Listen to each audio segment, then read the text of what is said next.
All right, welcome back everyone to Max Easy Lessons. This time we are taking a switch away from, see, I'm tying myself up.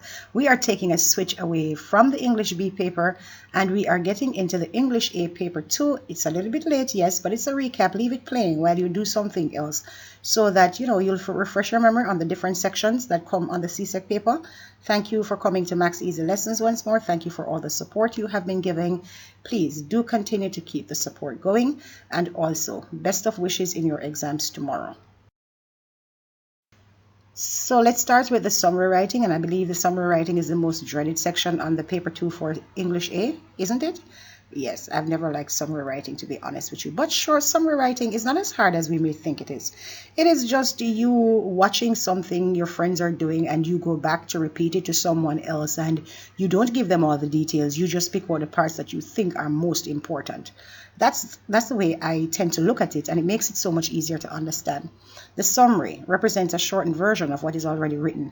There are the main points in a conversation, a program, an extended piece of writing, or even a movie, anything you can think of. The summary is really just a shortened version of what is already given. In the summary writing, you're expected to shorten the original piece by finding the main points to communicate to your marker. Here is a link below. It goes directly to a video I have also done. It is in more details on summary writing. Please, if you do have the time, take a look-see, and yes, it will help you. Now, how to write the summary? You have to first identify the main points in the given passage. To do this, you have to read the passage first so that you get a general idea of the content of the passage. Look for the general idea of the passage here. Yes, I'll stress this again. Look for the general idea of the passage. Read the question on what part of the passage you need to summarize. The thing is, sometimes you are not asked to summarize the entire thing, but you are asked to summarize aspects of the piece that you are given. This question does not ask you yes. The summary can be in the form of continuous prose, a report, or a letter. Here's a hint. Look for the topic word as it may appear most often in the piece, and this is most likely to be the topic of the passage. Next up is that you read the passage a second time. Why are you reading a passage a second time? Because you want to get the big picture, the overall point that is being made about the topic word. You need to be able to see this big picture that is being presented in the passage. Here, I tell my students, underline the keywords that will help you to remember this as you write. Now, when you figured this, you will have gotten the main idea of the whole passage. Write it down. Then, you are going to read the question again. And I always stress, keep rereading the question before you reread that passage. Now you reread the question at this stage, and you want to reread the passage here too to highlight the supporting ideas in the passage. This is where you are expected to find details that will support, back up, clarify, explain, whatever it is you want to call it. But it will add something to the main idea that is there. Always double check on the given question to ensure that you are summarizing the key points that are associated with what you are asked to summarize. Third up is that you read the passage for a third time. Yes. No. This is what I suggest. You have read the passage twice. You have made your notations on it. You have had your main points underlined already. Now, I've often suggested to students that you go to section B or perhaps another section that you are most comfortable with. One that you can go through and feel as though you know what you are doing on this exam paper, right? And then before you go through the passage, the summary passage a third time, go there. Build your ego, build your courage, build your strength that you are on something that is your strongest point here. Write that section and then go back to the summary passage for the third time. This will allow you to see the ideas that you may have overlooked. Note that the key ideas must be written on the spaces provided. That is right before you begin to write the actual summary.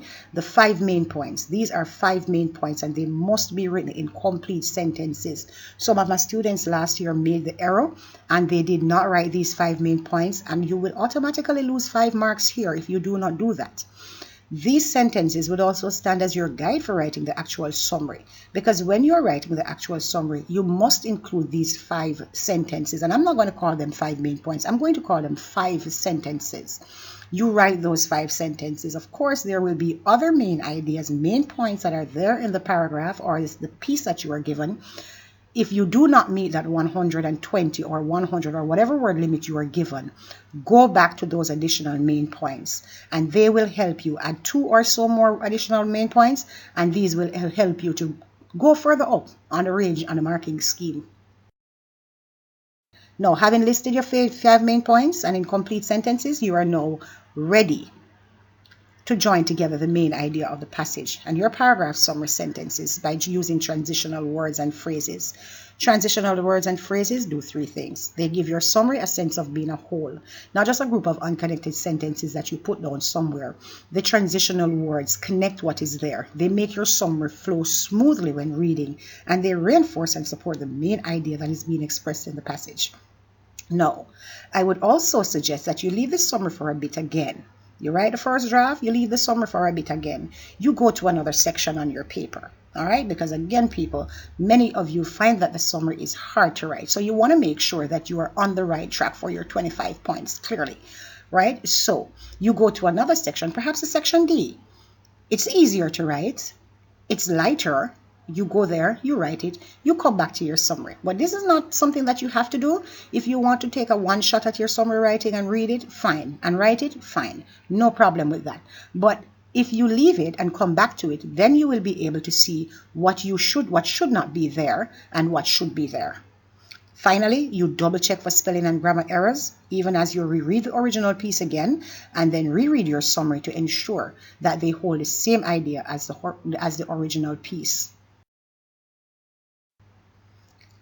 Now, you may also be asked to write a summary in a report form or even a business letter form. I've seen it before where you are asked to write a summary in a business letter form or in a report form. Now, in this case, you are writing in a report form. There is a format that you use. You have to have at the top the heading to, and that is the person to whom you are sending the report, from, the person who is sending the report, and the date. Always put in the date on which the report was written. The subject is where you have re, and it's the subject or the topic of the report that you are writing. The summary, again, people, can take the form of a report. It can also take the form of a business letter. It can also take the form of a friendly letter. Be prepared. Do not sit and think that the summary will only come one way and then get thrown off when it doesn't. Apply all you know about English A to your summary writing, and that will work for you. All right, welcome back everyone to Max Easy Lessons. This time we are taking a switch away from, see, I'm tying myself up.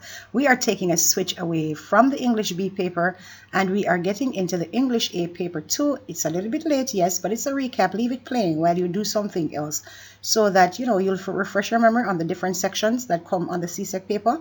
Thank you for coming to Max Easy Lessons once more. Thank you for all the support you have been giving. Please do continue to keep the support going, and also best of wishes in your exams tomorrow.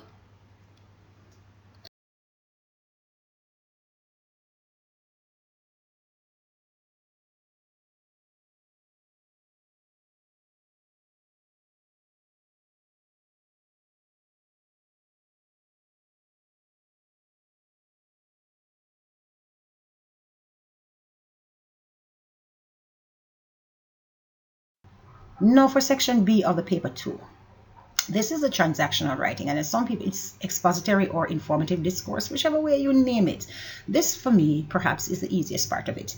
You are given that information that is required, and you are only asked to put it either in the form of a business letter, report writing, statistical report, job applications, expository writing, expository essays, writing that is minutes, notices, emails, completing forms. And I did forget how to write the emails, but it's not here. No, I'm going to put it in. All right, writing the emails. Statistical report. Now, this has not been on the list very often, but it is still a part of the topic for English A, paper 2, and so I'll just go through it quickly. It's a report based on numbers, really. If you have done your SBAs for social studies, mathematics, whichever one that required a questionnaire, then that is statistical report basically. You were just presenting data on graphs, on tables, and then at the bottom of that you would have to write something in English, right? Something in continuous prose. All right, so that's basically your statistical report. The numbers are already given in this case, and so you do not have to repeat these numbers. You are expected, though, to summarize the information that is given, Think about the source of the information, the trends, the significant figures, deviations. When writing the statistical report, use specific words to show that you recognize the overall pattern or trends. Trends can be described as decrease, increase, or fluctuation. That means decrease going down, increase going up, fluctuation up and down. Also, they can be described as gradual, meaning it takes its time to go up, sharp, where it jumps from one figure way up to another, or slight, which is just a bit of an increase, or it could be decrease either way. Then you will need to also identify the significant figures that stand out from the pattern or trend. The report should then be written in logical order, where you first identify the source of the figures, then you discuss the trends, then you deal with the significant figures, then you discuss the totals. Now let's hope that this does not come on the paper really, but if it does, at least you'll have an idea of what to do with it. Also under section B, you can have a cablegram, a telegram, or a telegram. You have emails, you have letter writing, you have statistical writing. Know that this section is simple in many ways, as you are given the information to use in the given format.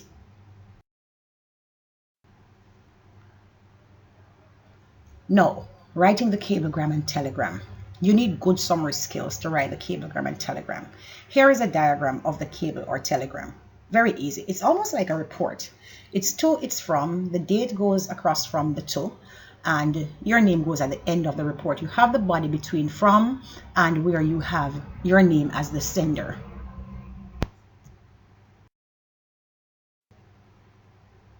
And here is an example. The sample question is that Mrs. Jackson has sent some money to her nephew. The nephew must acknowledge receipt of this money. He responds to his aunt and also tells her when he will visit her. Example is here. His aunt's name goes first and her address. His name goes next, which is the from. And then look at how it is written. Got the money today. Stop. Full stops are not used in the telegrams and cablegrams.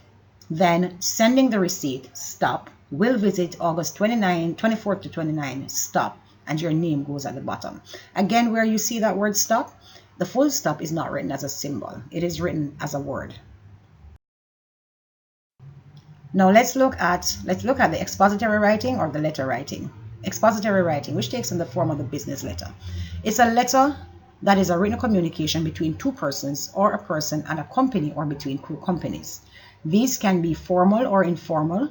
Informal letters are also known as social or friendly letters, and formal letters are also known as the business letters. And these are the ones that we are going to focus on here. The business letter, it includes but is not limited to the letter of complaint, the letter of request, the letter of apology, and the application or cover letter, application for a job application or a cover letter, your resume then, and your curriculum vitae, your resume.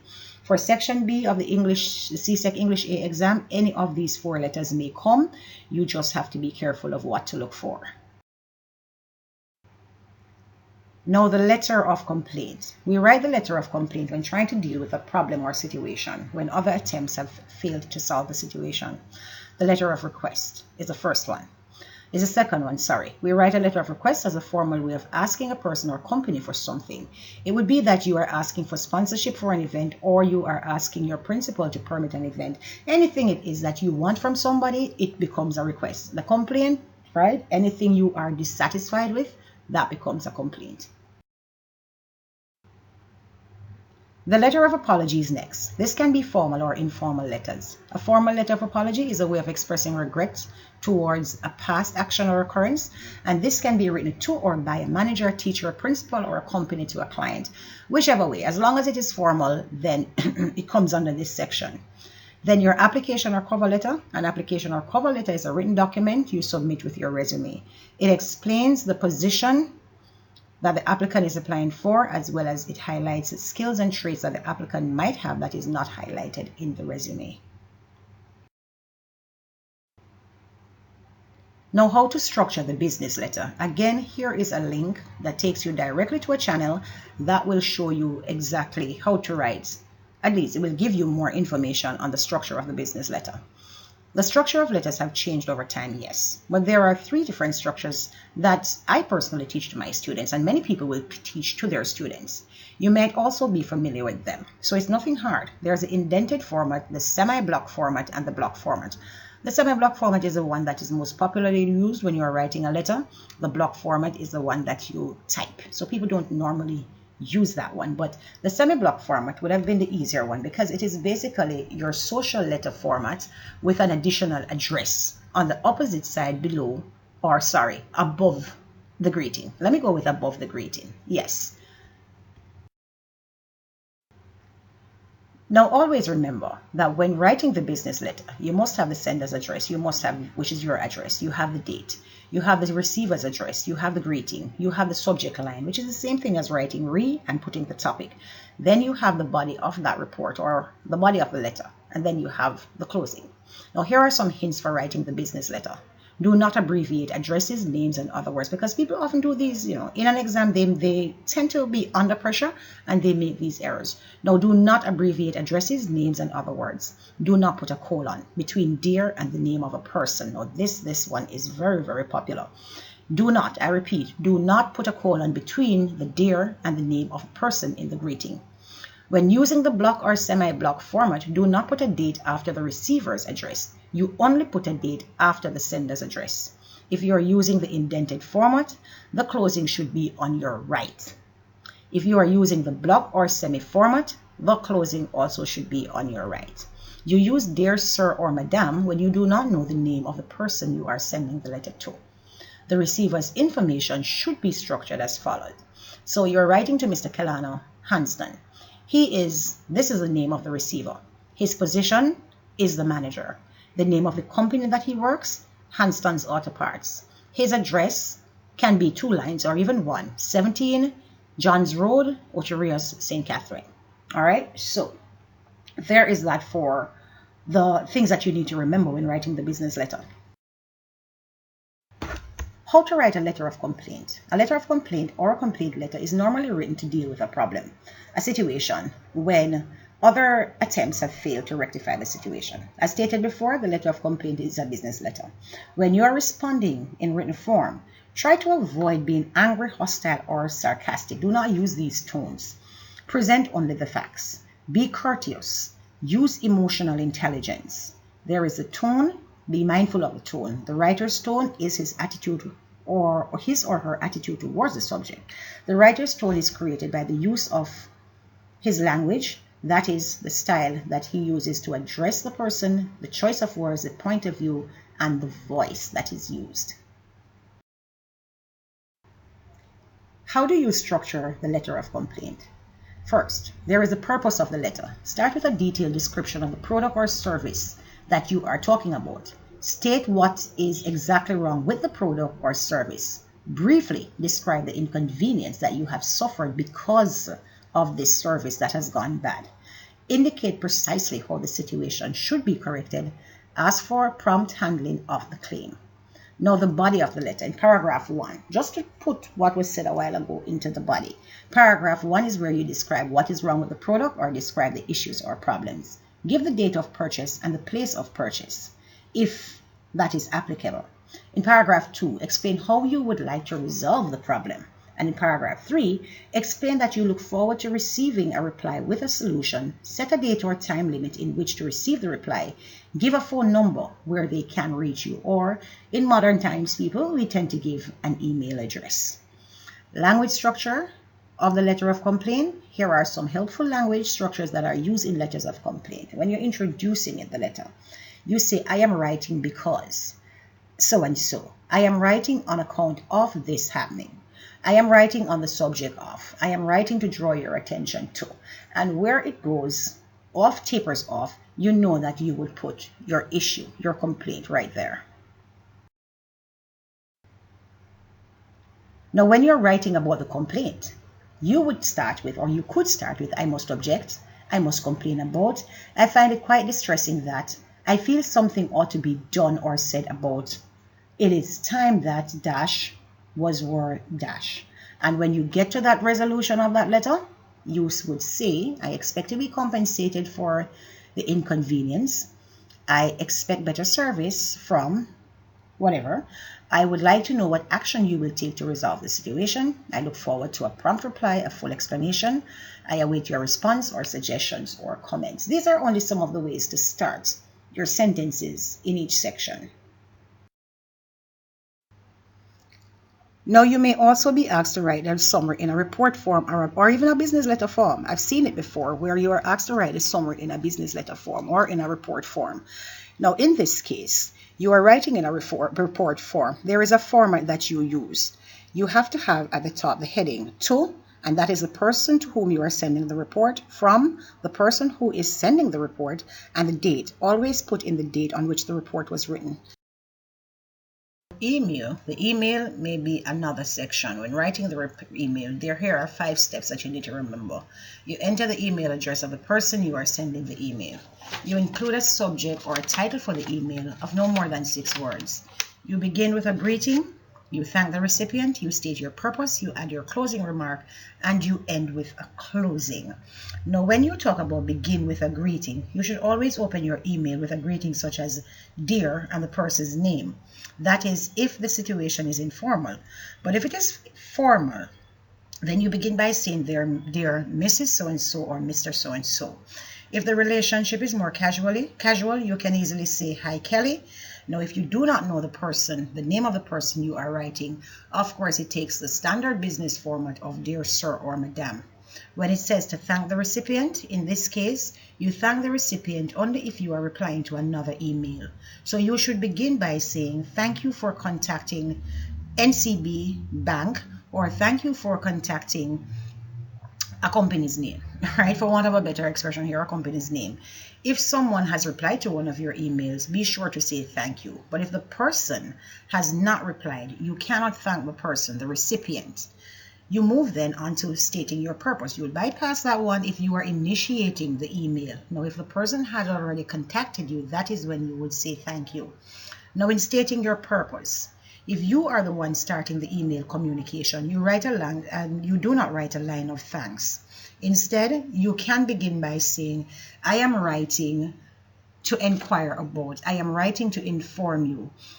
This letter serves to, it has come to my attention, whatever it is. But if you are initiating that content, you have to first state why you are writing this email.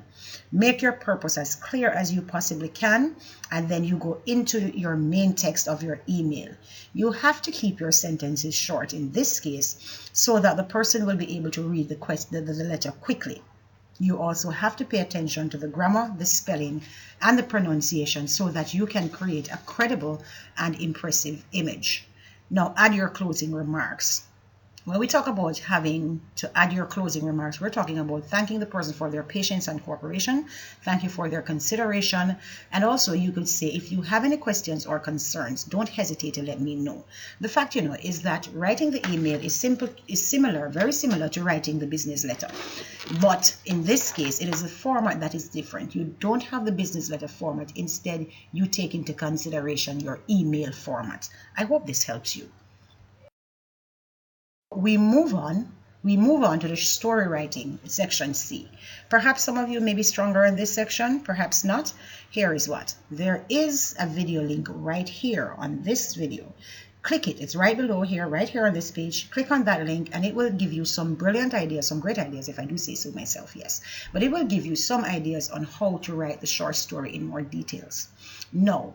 Even without clicking to that link, here is what you need to remember. The main parts of the story. There is a title, which helps the reader to recognize the theme and the events of the story.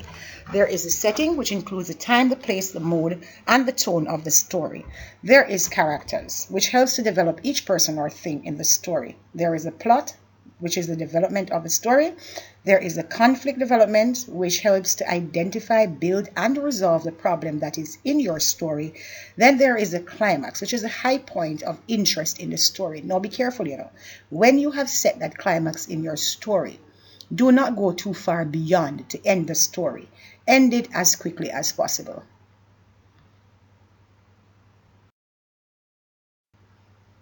Now, when you are writing the story, remember to use adjectives, figures of speech, including similes, which compares one thing to another. using like or as. Then there is a metaphor which says one thing is another for comparison purposes. There is also personification, which allows you to give non-human objects human qualities. There is onomatopoeia, which is sound words that helps to enhance the imagery in your story. And then we come to the persuasive or the argumentative essays, which forms section D. Persuasive writing is when you, the writer, are trying to get the reader to agree with your point of view about a topic. Being able to write persuasive essays is useful for writing letters to the editor, letters of complaint to utility companies for overcharging you, writing speeches or letters for community organization groups, buyers or voters, for writing college essay assignments, which would be writing for and against a topic, and for convincing people to see your point of view. One type of persuasive essay is the essay where you are asked to discuss the advantages and disadvantages of the topic. Sometimes you may not be asked to discuss the advantages and disadvantages outrightly, but you will have to find a way to do so anyway. In other words, you must have the contrast, you must have the counter argument, anticipating what somebody will say, and then moving forward to counteract that argument with your arguments so that your discussions will bring out the for and against of the essay topic. Now, in writing the persuasive piece, always consider the audience. That is the group that you are going to address. Know this audience, know the appropriate language register here. And the register is the type or tone of language that you use. This could be formal or informal, biased or neutral, humorous or serious. Think also about the subject, which is the topic you will be writing about. And this is what helps to determine your purpose. Your purpose is your reason for writing. Now, there are different purposes. Are you trying to convince the audience that your point of view is the preferred one? Are you trying to appeal to the weakness in the reader or your audience? Or are you trying to sway a person's belief? Whichever it is, you have to know your purpose that you are using while writing. Now, in writing the persuasive piece, you must be logical. You must have your information based on facts. You must consider the education, the age, and interest of the persons you write to. Persuasive writing should logically develop an idea or ideas. It should be convincing. It should make use of references or authority on the topic. It should use clear and concise language, and it should present clearly defined arguments. Persuasive writing can appeal to the emotions of the audience. It can be written from the experience or imagination of the writer. Now, do not forget, when you're writing the persuasive piece, do not forget to state your ideas clearly. You cannot forget to develop these ideas logically and fully.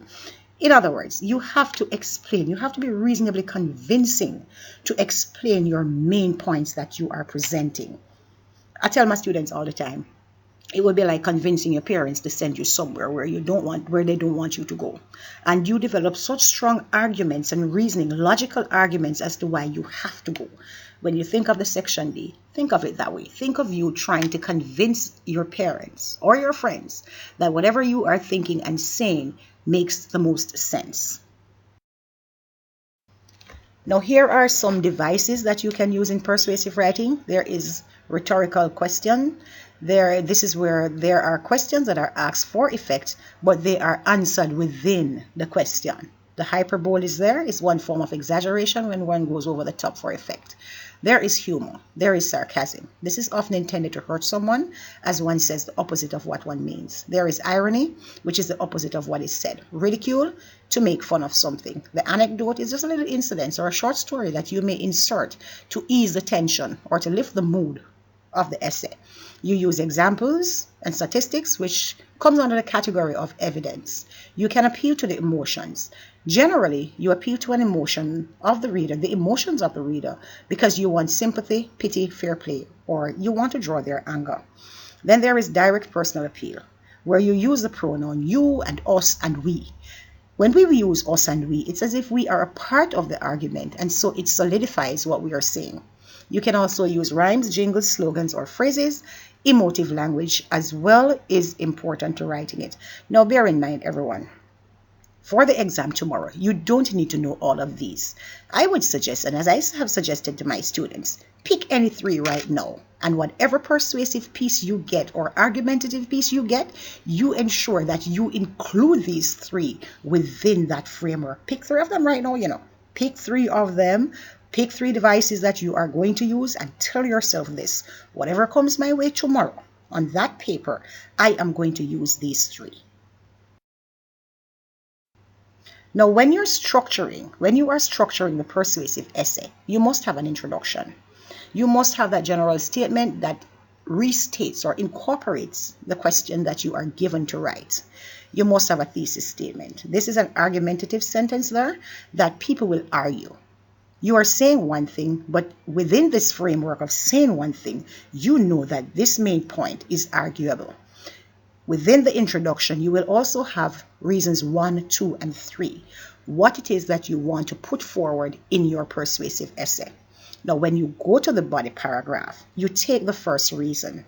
You explain it by giving supporting details. And of course, you must use those transitional words that will link your idea from one. However, nonetheless, but also pick a set of transitional words that you like right now and tell yourselves again that whatever comes your way in that exam tomorrow, you are going to use these transitional words to support your details, to connect your ideas for reasons 1, 2, and 3. And reason 1 would be in one paragraph. Reason 2 would be in another paragraph, where you take again that supporting that main idea. You support it. You use connecting words to make sure it flows. And reason 3, the same procedure as reasons 1, 2, and 3. And then you have your conclusion, where you can restate or summarize the 3 main points you are given, and at the same time, if it requires, you can make a recommendation. All right, here is a simple way of looking at a persuasive essay. You are basically repeating everything you are writing. Yes, that's the way I look at it. Your introduction is where you give everything right away. This is what I'm going to talk about. These are my main ideas that I'm going to use to convince you. And then your body paragraph is simply going back to your introduction, taking each point and explaining it.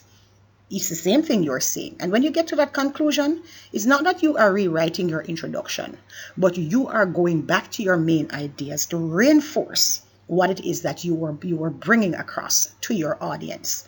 It's not as hard as you may think, everyone. It is very simple. If you look at it as a repeated piece, a repetition of paragraph 1 throughout, and that paragraph 1 is your introduction, and then the final paragraph would be summarizing all that you have said already.